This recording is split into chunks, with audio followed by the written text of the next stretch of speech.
Welcome to Music and Medicine. I'm your host, Dr. Moshe Lewis. I am so excited. I'm so ecstatic to have essentially another member of the family, really, the Vaughn family, that is. I'm Brenda Eager. Welcome. I'm so happy to have you with us. Well, it's certainly a pleasure to be here, Marsh. Thank you for inviting me. Sure. No, definitely. I like to kind of go back in time a little bit and just talk a little bit about your upbringing and some of the things that encouraged you to go into music, maybe some of the people that inspired you. I'd love to do that. First of all, I was born in Mobile, Alabama. I'm the oldest of 11 children. Wow. And I had sisters. I knew I could sing when I was 3 years old. I told my mother that I would sing and travel the world just to make people happy. Right. Wow. And it's been over 50 years that I've been doing just that. Wow. I'm a singer, songwriter, voice coach, and playwright. And I love doing every aspect of music. I went from Mobile to Chicago. Wow. I actually went to New York City when I was 18, right out of high school. I was going to go and continue this quest, this dream. Wow. And so I go to the Apollo Theater and to audition. They had auditions every Wednesday. Okay. So it's Wednesday, and I go there, and the guy at the door, I said, "Oh, I've come from Alabama to audition at the Apollo Theater." Yeah. He said, "Well, you won't be doing that today." I said, "But I've come all the way from Mobile, Alabama. I've got to audition." He says, "I don't care where you came from. You're not going to audition here today." So that just washed my whole dreams. I went back home to Mobile. Of course, now I was headlining 5 years later. Wow. But from there, I went back to Alabama, got married, and moved to Chicago. Right. And that's where I met Reverend Jesse Jackson. I became a member of Operation Breadbasket. Wow. And Operation Breadbasket was the economic arm of SCLC that Dr. King had put Jesse the helm of it in Chicago. Right. And Jesse had organized a choir of 120 people and a 21-piece orchestra. Wow. Well, he took me as a soloist and 3 other girls out of the choir, the big choir, and we traveled around the country with him. That was my civil rights days.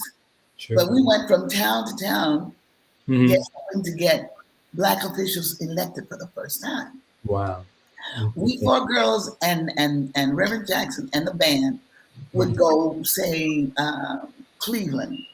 Sure. And Louis Stokes or Carl Stokes is running for mayor. Right. We would do the rallies early in the morning and then the streets going from house to house. Wow. Knocking on the door saying, "Hi, my name is Brenda Lee Eager, and I've come from Chicago to help you get the mayor elected." Right. And they would come out and go vote. And we did that in D.C. with Walter Fontroy. We did it in New Jersey with Kenneth Gibson. We did it in Maryland with Perrin Mitchell, and on and on and on. Right. Wherever there was a Black official running, we were there. Right. And of course, my time, and it never stops. But from there, I met Jerry Butler. I wrote a song with Jesse's brother, Chuck Jackson. Okay. And the song was called "If It's Real What I Feel." You can find it on YouTube. Yeah. But after that, then Jerry and I did several songs. One of them was our first gold record, which you heard, "Ain't Understanding Mellow." Right. Exactly. So let's stop for a second and take a listen to the first song, and then we'll do "Ain't Understanding Mellow." I just want to let our audience be able to hear this. You had all that.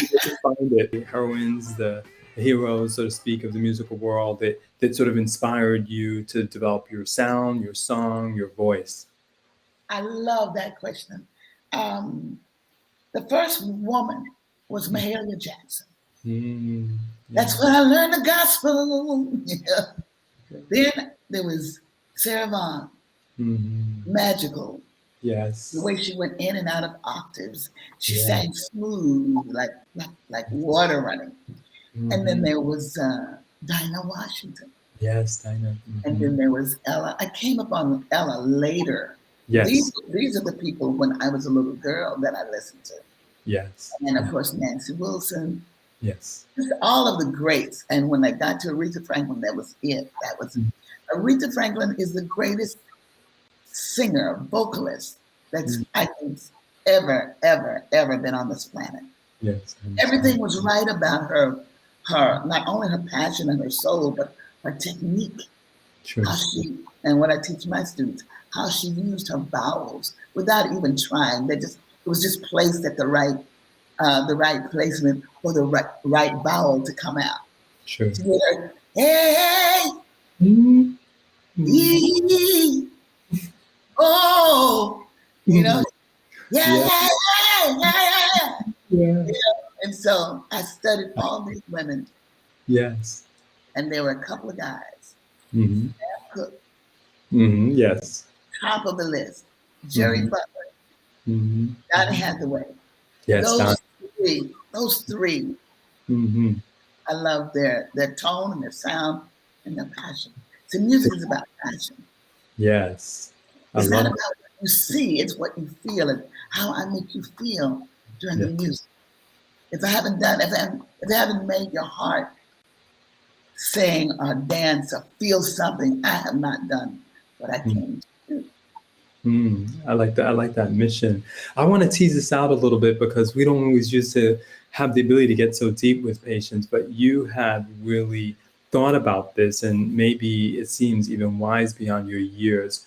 What do you think when you were younger, and you may not have perceived it fully then, were some of those elements that attracted you to these greats, these legends that you spoke about, especially the women, Nancy Wilson, Mahalia Jackson, Aretha Franklin, because something had to resonate with you? What do you think that was? The soul connection. The soul. They weren't singing from the intellect, they were singing from the soul, from the passion of shared experiences. We've all been, they're going to sing a song that I can relate to at some point. You can relate to at some point. Right. And so it's just about life. It's about having that frequency where you can feel the intensity of what they're saying. You know, R-E-S-P-X-E-C-T, who doesn't want that? Man or woman, you know?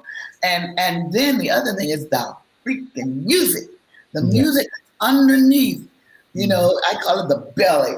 It's underneath the words and the passion. You got some passionate musicians who played that stuff, and you couldn't help but invite it into your soul. Sure, absolutely.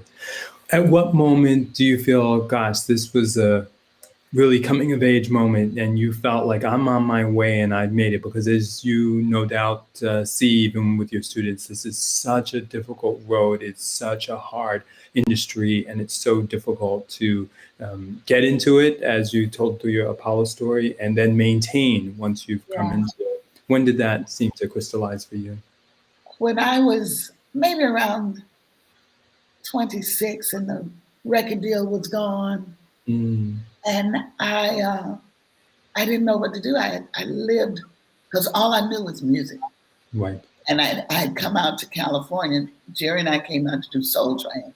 Yes. And when I hit California, it was like from Chicago in the winter. Exactly. I saw the palm trees. The limo driver picked us up in the Bermuda shorts. Yes. I'm here. I am in this town. And Jerry said, B, you can't, your record company is back in Chicago. I said, Jerry, I gotta live in California. But I got here, and sure enough, I spent about 4 years living off the money that I'd made back there. But then when that was gone, it was gone. So I had a couple of moments where I was doing, you know, it was just cleaning houses. But every time I came home, I would write a song. Wow. I would clean houses during the day. I love that. And at night, I would come home and rest and then write a song, because I knew that music was my way out of that. Gave me that second chance, you know. And so I became a writer, and then not became a writer, but I continued to write. And Warner Brothers gave me a publishing deal. Wow. And from there, and then Quincy Jones hired me to teach songwriting. So, the thing is about that kind of a dream, Right. you do something what's necessary until you can do what you want to do. Sure. So and then from on, I never had another moment like that. It's always been working in the music, but diversify. Yes. I can teach. I can write. I write plays and put them up, and teach other people how to come upon their own power, their own inner power, to be able to express themselves in songwriting or vocals. Sure. I love that. And I want to just exalt it.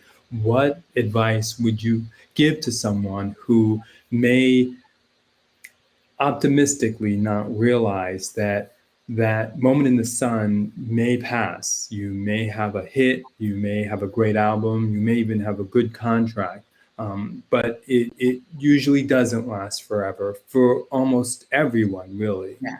And now the realities may sink in, but you don't want them to lose hope, that they have a gift and that they have something to share. What pearls would you share? If you got that gift and you know you have it, you stick to it no matter if you have to clean somebody's apartment, if you have to, whatever you have to do. You say to yourself, this is my temporary job. This is not who I am. This is what I do at the moment. And you hold on to that dream, because that dream, if it's inside of you, it will be done. But you have to stick to it. No matter what. Never, never, never, never, never, never give up your dream. Never. And another thing, you're never too young to do it, and you're never too old to do it.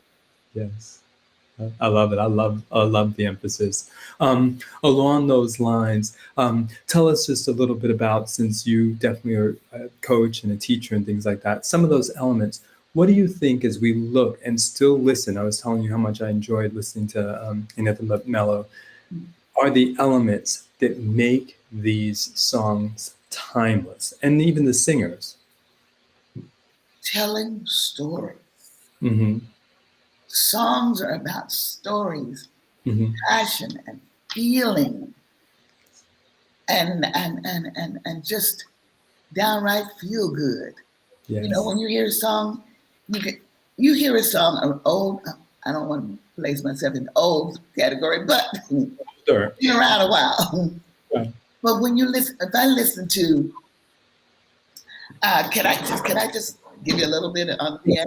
Please, yes. When I listen to Prettier Than All the World, I'm so proud. I'm so proud.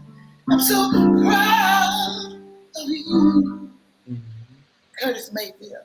When you listen to Curtis Mayfield, I mean, that right there takes me right back to where I first heard it. Yes. The Temptations, Just My Imagination. Mm-hmm. All these songs, we can remember where we were, what we were doing, because they leave an imprint on our hearts. Yes. The sound of the voice of the singer, the story. I tell you how I became a really good songwriter I was in the 9th grade, and I heard this song right here that changed my whole thing. Like a snowball rolling down the side of a snow-covered hill. It's growing like the size of a fish that the man claimed broke his reel. It's some of the most fantastic, simplistic lyrics told a story about Smokey Robinson.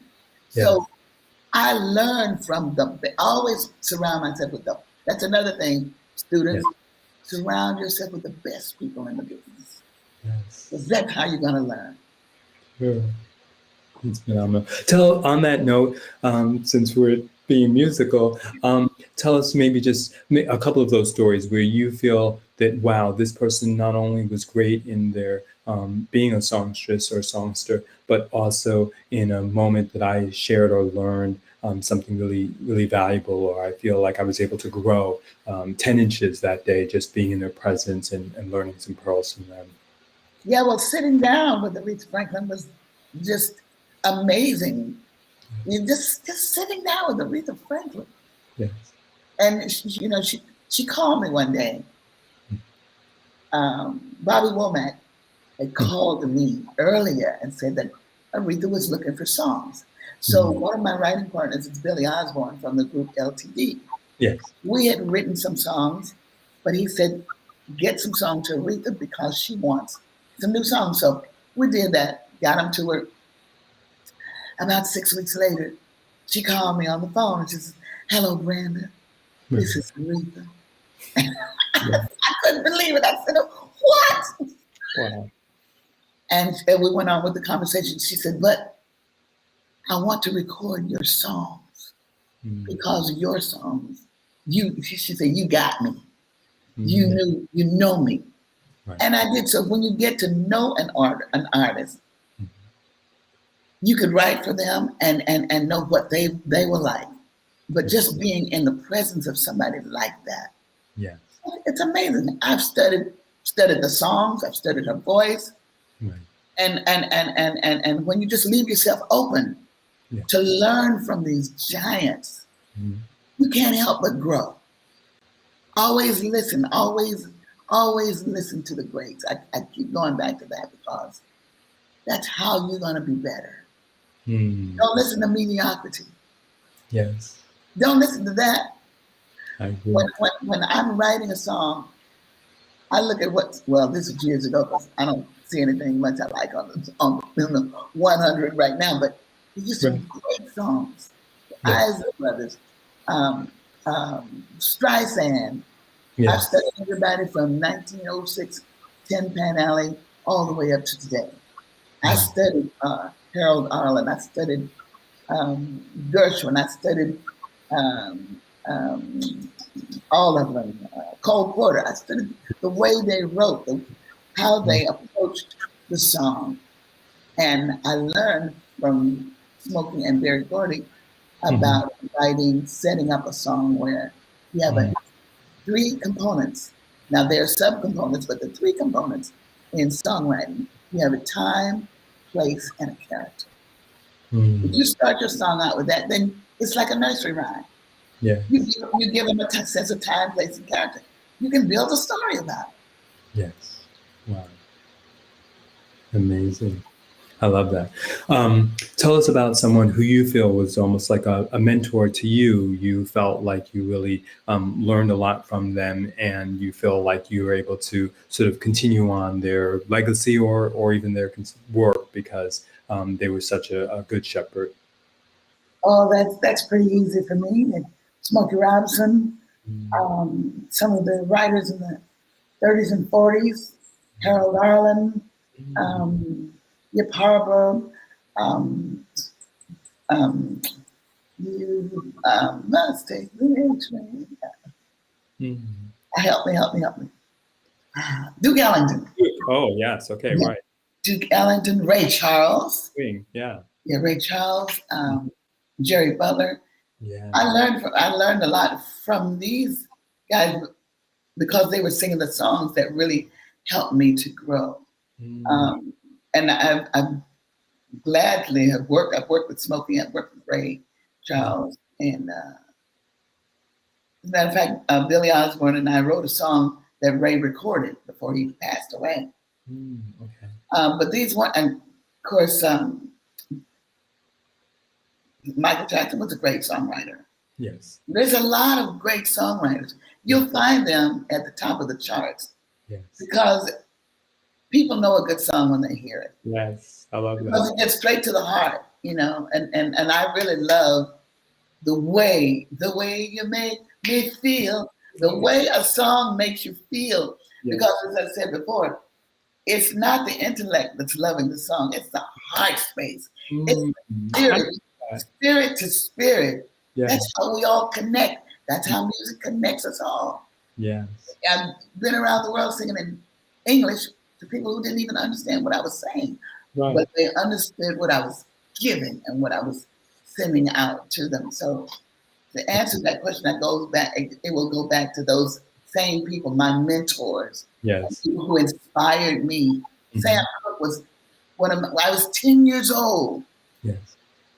sitting on the porch in the country on a farm. Wow. And we didn't even have a television. We Mhm. had a radio. Yes. And I'm sitting on the porch and I hear, darling, you send me. Oh my God. And I was like, at 10 years old, I fell in love. I'm like, Wow. I started to cry like Right. that voice, Yes. that voice, the smoothness, the soul of that voice. And I'm that way about him today. Yes. Hasn't changed. I think he would probably be my first male. Mahalia was the first female, and she is still up there because Yes. she taught us all. She taught Aretha. Yes. She taught Gladys. She taught us all Mhm. how to really give that 100% when you're singing. Sure. No. Can't hold anything back. Sure. The ego might hold you back, but the spirit's going to sing 100%. Exactly. It's going to give you everything. Sure. I love it. Have there been a couple of moments where you literally felt like you had to pinch yourself because it seemed unreal, like you said, from all that you had come from to the places you had gone to, and then ultimately winding up in California with greats and legends who you could have only dreamed for, where you had to pinch yourself and say, I can't believe this. I'm so happy. Yes, yes, Mhm. yes. I mean, I couldn't believe that I was sitting in a room with Aretha Franklin. I couldn't believe I was singing with Diana Ross. I couldn't believe that I met Jerry. You should have seen the day I met Jerry Butler. I was going to be so prim and proper. Oh, hello, Mr. Butler. He says, yes, it's good for you because I heard the song. And I really like the writer, but I like the singer too. Wow. And before it was over, I was standing up there, oh, Mr. Butler, it's so nice to meet you. I don't know why I've been loving you all my life. And he says, calm down, calm down. So I still pinch myself with that. Yes. Gosh, and sometimes I'll say, you know, this little girl from Alabama has been on stages around the world Right. and met people that I only dreamed. I did dream of meeting them. Yeah. And I actually met them. Right. Wow. So I'm still in awe. Yes. Yes. What are some of the things that you kind of give to students who may feel a bit dejected or a little bit down, that you feel here's something that can help encourage them, knowing that they have to sort of still find the journey for themselves, but you feel like, well, maybe this little piece of encouragement or this little story can help them to understand sort of their potential contribution down the road? I would say to young people, there's gonna be rejection, but this is what I did with rejection my whole life. Mm-hmm. If I went in for a part in a play or a song or to do something, I always say, oh, that one was not for me. That's her. That belongs to her. Mm-hmm. Oh. And then I don't feel any pain about it. You know, I go on to the next thing. Right. But if I'm saying, oh, I wish I had gotten that, she got it. No, that wasn't for me. That was for her. So I'm happy for her because my time is coming. You know, so I always just kept that attitude. If I didn't get something, it wasn't mine to get. Mm. So that's one thing. And the other thing is do the work. Mm-hmm. Yeah. Do the work. If you do the work, it's like fear. And I teach my kids, if you come in and fear, why do you have the fear? It's because you don't know. But once you get educated and know these techniques, you'll walk out on that stage and you'll do what you're supposed to do because you know your stuff. Right. So I would just say, learn your craft. Yes. Listen to the radio. Don't look at the songs of today, although some of them, I'm not knocking them. Some of them I even like. But if you want to really write copyright, there's a difference between a song and a copyright. Songs come and go because they're here today and gone tomorrow. A copyright, somebody's going to record that song 20 years from now, 6 years from now, you know, and so it's everlasting. You want good people. I auditioned for college in 1965 singing People. It's relevant today. Yes. So I like to write, and you're not going to write copyrights every time. I've written hundreds of songs. Mhm. They're all good because I know how to do it. It's like you know how to be the. I know how to do it. I know the techniques of doing it. Right. But it's not a great song every time. It's going to be a good song. Sure. But a great song comes to songwriters maybe, I don't know, 5 or 6 times in a lifetime. You get a song that is sung over and over and over, like Bridge Over Troubled Water. Yes. Oh, yes. No, absolutely. Tell us about that element, though, because I want to tease that out a bit when you say things like writing and the difference between copyright versus just doing a song. Does the songwriter have to really understand that they shouldn't be really trying to write for the hit? They shouldn't be trying to sort of go, in other words, for the easy play, but just putting out the work, putting in the time, as you said, and also trying to develop their craft and sort of understanding that the hits will come over time because Yes. you've been a student of the art, as opposed to feeling that pressure that I must get this album done in 2 weeks, and at least 3 of these songs have to be a hit, and sort of that pressure that may really indirectly ruin the creativity. When you know the technique, just have fun and write the song. Mm-hmm. You know, because you don't really know which one's going to be that one. You just write. You just keep writing. And like I say, you'll write, if you know your technique, you'll write a good song because you'll know the parameters of a good song. But I'm speaking of that Bridge Over Troubled Water, you know, that Moon River, that Respect. How many people have recorded Respect? Whole bunch of people, right? You know, don't say, I'm going to write the best song in the world. Just write a song. Just write a song and put it out there. And you never know. It may be that one. Just write. Do your writing. I love it. The show is called Music and Medicine. What does that mean to you? Well, it's easy for me to say music is medicine. It doesn't do exactly what you do, but sure. There's a vibration in music that is totally healing. I have a Native American book with the medicines and stuff. Did you know that in the key of C, which I write a lot of songs in the key of C, it denotes the heart. Yes, I've heard this and learned this. If I write a song in the key of C, I've already got you to calm, in a calming space and be in a loving space. Yes, so important. And so that vibration and that energy, whatever key we're playing in, it helps to nourish our bodies and nourish our heart. Because that heart is so important. You want to nurture and take care of the heart. And like A, I think it's A, the spleen, or one is E is the stomach. But we do all these vibrations. And, you know, when I'm in the hospital, I listen to music and I notice that the music keeps me calm. Yes. Before they give me that anesthesia. Sure. Let me see a blue wall, a light pale blue wall, and some music. Nice. Because it'll just kind of calming. Sure. So music and medicine is very calming, very, very, and healing through music. Like I said, there's a vibrational energy that actually they're finding out that actually can affect the cells in the body. So we work hand in hand to the medicine and the music.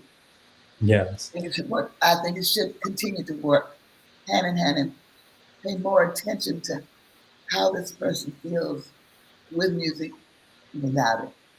Yes. And I think we'll all discover some new and wonderful things about music.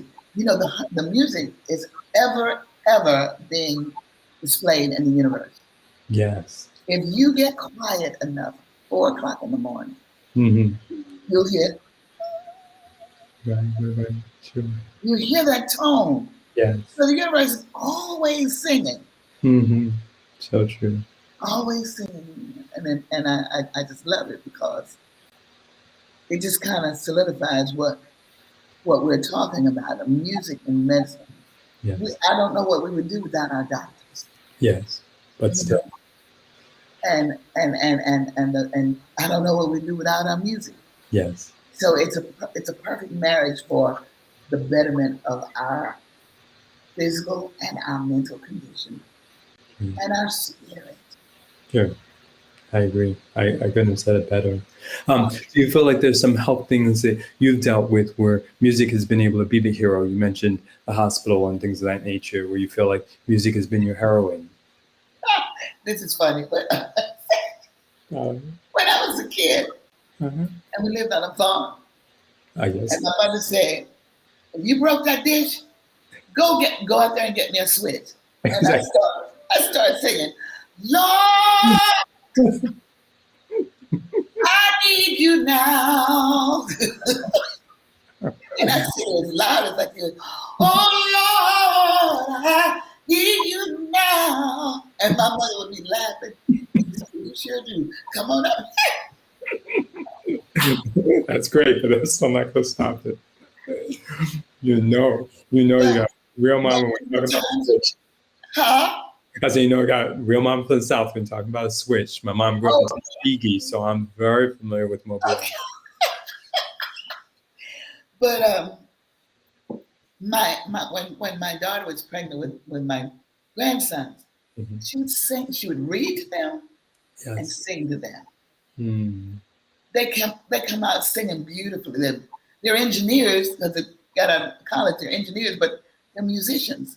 Right. And so they kind of do that together. It's just kind of amazing about our mental. The mental effects that it has on us. I'll sing my way. Like I said, I had my gallbladder taken out a couple of years ago, and all the way until I went to sleep, I was singing. I was singing until I can't remember waking up. Singing while you're in the OR. The doctor, "Oh, she's a singer." "Yes, I am. So where are we going now?" I love it. But a song, a music. Yes. It can soothe us when nothing else can at that moment. No. A song, music, a key, a note. Even if you hum a note, you can hum one note. It will just help you just calm your whole body. Yes. We need that after COVID or during. We need something to really keep us as calm as we can be. True. And because I don't like to take any kind of stimulus or anything like that. I just let the music do it. Yes. And I like to highlight that for so many, like you said, it's uplifting. What might be some of those recommendations for when the road is hard or when people get down and ways that they may be able to find themselves, over a bridge through troubled water? Well, I think, first of all, listen to music, but find the music within you. Yes. Go within and find that, because there's a singer in all of us. Yes. Like I said, if the universe sings and we're part of the universe, then there's something inherent in all of us that sings. And when we do that vibration, when we lift that vibration within ourselves, we help to lift the world, but we definitely lift ourselves up. So don't be afraid to sing. Don't be afraid to find the power of your voice. I love that. Don't be afraid. Don't be afraid of it. Because sometimes, I have a student that's been singing like this all their lives, nice and sweet, until they find out and go down deep and find that power that's yours and pull it up and look at it and like, whoa, that's my voice. Yes. You can shape and mold that voice once it's up. But if it's like anything else, if you don't pull it up you'll never know you got it. Mm. So pull that voice up and sing, Right. sing. The psalmist in the Bible was a songwriter and a singer. Sing your butt off. Just sing like nobody's listening. Just sing. Because that vibration will help to heal you. Yes. Yes. So important. What are just some of those accomplishments of which you're most proud, and that even in your humility or modesty, you have to just be thankful for being alive, being at the right place at the right time with the right people, because it does make you gleam inside that you were able to create that. Yeah. Well, all the people that I've worked with and been inspired by, I go back to Smokey and Jerry Butler and Sam Cooke. Yeah. And Mahalia. And I got a call from Mavis Staples one day. Oh, and I was a Staples singer at the time, a long time ago. Mavis left the group. And so Pop Staples, her dad, asked me to join the group and be the lead singer for the Staples Singers. And I did, and did all the rehearsing, got ready to go to the first show, and got a call, like Mavis said, I got my job back. You know, you're not a Staples singer. You're my friend, but we're not singing. But she came back to the group, which was great. Because again, I said, oh, that's great. That's not my job. Right. So the next thing, I was working with Jerry Butler. Right. And we had gold records. We traveled all over, came out here to do Soul Train. And that's when I decided that I must live in Los Angeles. Yes. But I've had songs recorded by the Staples Singers and Mavis and Ray Charles and Aretha and Bobby Womack and the Manhattans and Cliff Richards. And then I wrote a song in 20 minutes. Wow. And that's why Mavis called me. She says, Brenda, I'm in Minnesota. I'm here at Prince's office. That's what she called Prince. I'm in Prince's office. Because I had sent her some lyrics. Right. Because I wanted her to do another one of my songs. Right. She said, Prince is in his office, girl, and he's reading your lyrics. He said, Mavis, get me in touch with that Brenda Lee Eager. She's one of the best lyricists I've seen. And so he wants you to send him some more songs. So I'm like, am I hearing this right? Right. So I said, you have more songs. And he recorded 2 of the songs that I wrote the lyrics to. And now, if you think, I mean, everything I've done has been wonderful. Yes. But to hear my lyrics come out of Prince's... Getting ready to close. Oh, no, I'm having such a good time. No, I love this. And there's no rush at all. But I wanted to talk about maybe even just taking a look back, something that you wrote earlier that still touched you and that still went a long way, that kind of you feel represents sort of that earlier voice and that earlier sound that you feel was definitely on its way, but it still has a lot of strong memories for you because you could see the elements that were starting to come together. What might one of those songs be? Okay, Billy Osborne and I wrote a song. It hasn't been recorded yet, but the song was written about 30 years ago. And I'll sing a little bit of it for you. That's the song.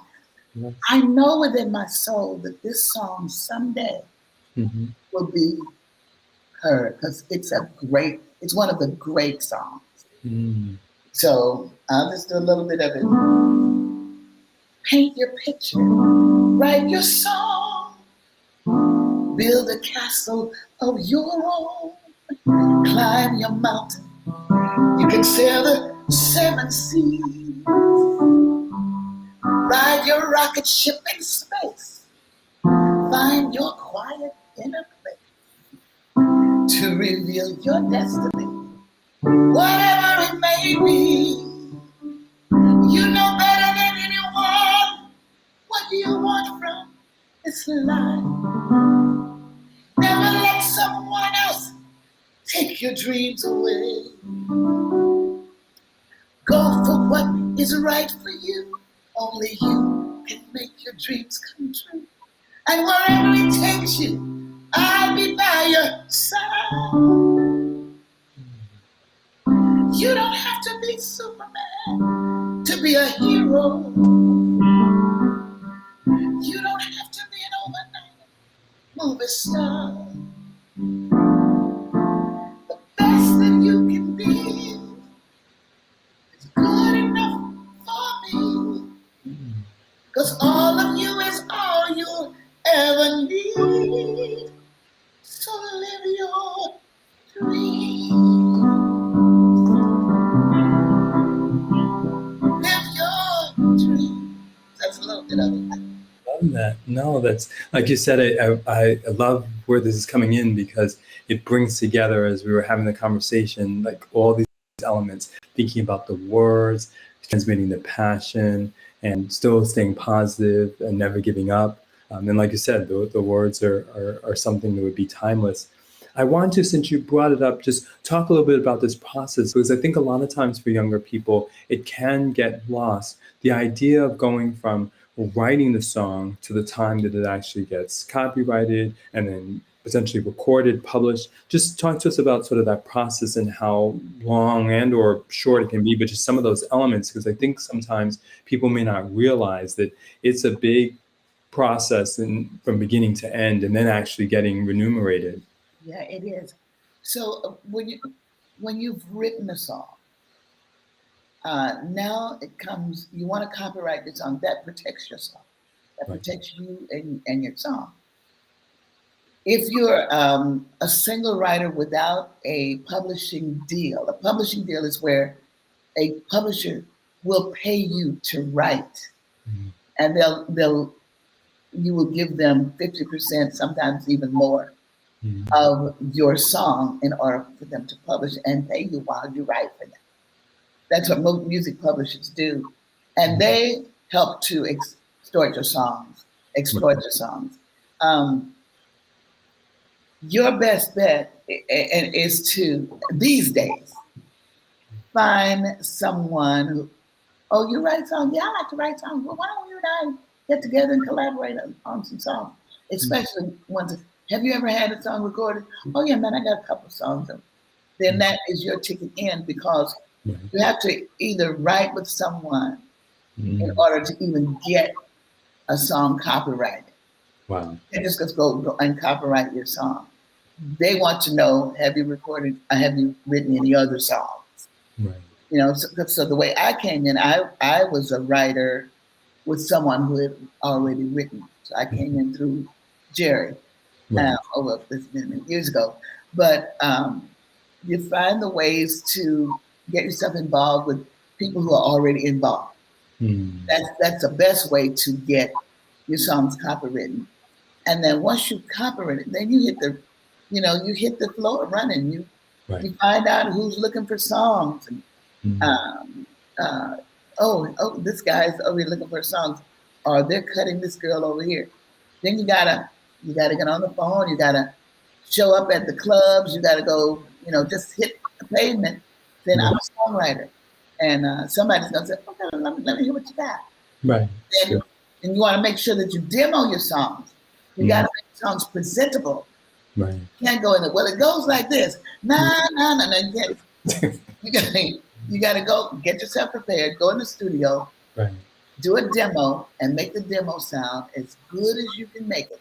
Put your backgrounds on it, put your musicians on it, or if you're one person, you do all that yourself. There are a lot of kids now who can do all that themselves. Right. And that way you got a nice presentation that you can, okay, if you're talking on the phone, okay, here, man, I'm gonna send the song to you. Click, and you can both listen to it together on Zoom or something, Right. So that's when the work really begins. You learn how to write it. Right. Now learn how to get it into the street. And that is networking. Find out if an artist is playing here, there are going to be tons of writers down there watching that artist to see if I can get the next song. So you make friends, you talk to people.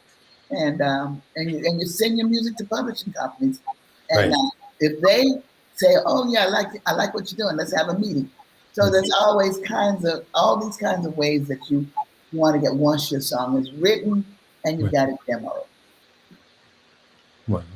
And then another way is to put on these little Zooms or whatever, and Showcase. do it yourself. Like I do it sometimes. Like, okay, here's a new song, you guys, and I'll play this enough not to be copywritten infringement on me if somebody's stealing it, but I'll play enough of it to say, "Oh, I like that song." I did a song, one of my songs, and a choir recorded it in Australia. Wow. So with the internet, there's a lot more ways you can find those people who need your song, and always know that when you've done the work and you can write a song, and your spirit will tell you this song needs more work. Mine does it. Right. Like, oh, this is great, and then something inside me is like, I know. Go back to the drawing board. Right. So you really, really do the work in the song, and if you can't pick it apart, right. But you try your best to find something wrong with it. Right. So you can make it better. Right. I love that. Always being willing to improve and go a step further. Shoot your stuff down, because like I said, if you're learning your craft, yes, something inside of you will say that line can be better. Right. Mm. So don't give up until you get that line. When you say that's it, then you know somebody else is going to say that's it. That's it. You got it.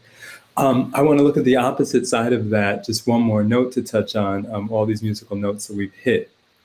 A song that you did that you were surprised at success, even though you write good songs, but it became something great, and you were pleasantly surprised that it took off to the level that it did, or even maybe where it did or how it did. Okay. I was one of the writers on a song called "The Miracle," and it was recorded by an English guy named Cliff Richard. Now, Cliff Richard, back in the 60s and 70s, was as big as the Beatles over in Europe. The man has sold millions and millions of records. Right. His producer was, oh my goodness, Sir. He was a Beatles producer. Big, I don't know, I can't remember his name now, but he produced this record. So, it's over in Europe. I'm thinking this is not gonna do anything. Right. It's, Cliff Richard. The darn thing went double platinum. Wow. And I'm like, excuse me? And now check this out. Sure. This is no lie. I was over in London in a cab coming home from a gig. And I'm just talking to the cab driver. The driver, yes. And he tells me, oh, well, our hero over here is Cliff Richards. And blah, blah, blah, blah, Cliff Richards. Do you know that song came on the radio? And it came on the radio then and there, and I started screaming. I said, I wrote that song! I wrote that song! And he thought he said, get out of here. No, I said, I wrote that song. I'm one of the writers on that song. Go figure. Amazing. I'm in London for a week. Wow. And the song comes on. And the song comes on in that particular cab. Wow. So that's how some surprises can happen. Sure. Absolutely. Definitely. Yeah. Well, it's been just such a delight. And this is only just the beginning, but I wanted to at least reach out from the moment that she mentioned that we couldn't get together. I said, oh, that's nothing but a thing. We have another way to kind of get started until we get together again. It's okay. And this has been just such a sheer joy. You've seen the smile painted on my face. Sincerely mentioned so many of my heroines. For what it may be worth, I grew up in New York, so I'm very familiar with Apollo. Oh, great. But and I can certainly imagine and appreciate all the work to go there. And any of us who've auditioned, which I did when I was in the theater younger, have to get used to that rejection. But it's very, very hard early on. It's all a part of it. Yeah. And but you pressed on. You press on. You press on, and you press on. Enjoy. Yeah. Enjoy. Never let yourself get to discourage. Keep your joy. Even if you have to watch the Marx Brothers or anything to keep you laughing. I love to laugh. And Yes. so because the laughter is, there's your vibration again. You're up Yes. in a higher energy. Right. So as long as you stay there, then things starts happening up there. Yes. Once you come down here, you're in a lower frequency, and all you're gonna get is more sadness, more. Exactly. It's a recipe for success. You're true. And that's always our hope, that people will realize they don't need to find the artificial. I loved it when you said that, the stimulants and things of that nature. If they can find those positive things, those positive vibrations, those sounds, those levels to be at that help you to pick up. Yes, there are definitely going to be down times and things like that. Yeah. But being able don't stay there. Exactly. Don't They stay go to the valley, but don't stay there. Exactly right. Right. And let me just mention my girlfriend, Yes, Wanda Hutchinson, and her family. Wendy is like they're my nieces. Her kids are my nieces. yes. And we traveled together. The Emotions and we traveled together back in the day. I remember Wanda's first car, a big old 1965 Cadillac. Oh, yes. I love it. But so many beautiful memories. Yes. And they're still my favorite group in the whole world. Yes. Female group. Oh my gosh. Yeah, the harmonizing. The passion that they sang with. Incredible. Still to this day. To this day. So no, I'm so grateful to them and for the initial introduction, and that's all it is, an initial. But like I said, as soon as they mentioned and I was listening to that song, I said, please, let's not even wait even any longer. We will start here and continue to grow and further the relationship. And it's been such a pleasure. I'm so happy about that. No, really. It's just as a student who loves music, I studied a good part of my life. Obviously, I did have to stop for a bit and study medicine. And I'll end on that note. That's what people always ask me, like, how did you put these together? I said, because they represent the two parts of my life. But for those who love music in this type of a way, just at a higher level, appreciation, my hope is just to bring that to them, especially given that I deal with sadness and loss, limitation and disease. It's just one of those types of gifts that you hope you can help people to rediscover or augment. They may certainly be aware, but we can always take. Want to heal people. Yeah. We want to heal people. We want to heal their hearts and their bodies, and we do it through magic and music. Eminem, baby, Eminem. There we go. Definitely. Thanks again. I promise. You're welcome. I look forward to seeing you in person. Sure, definitely. Thanks again. And, take care.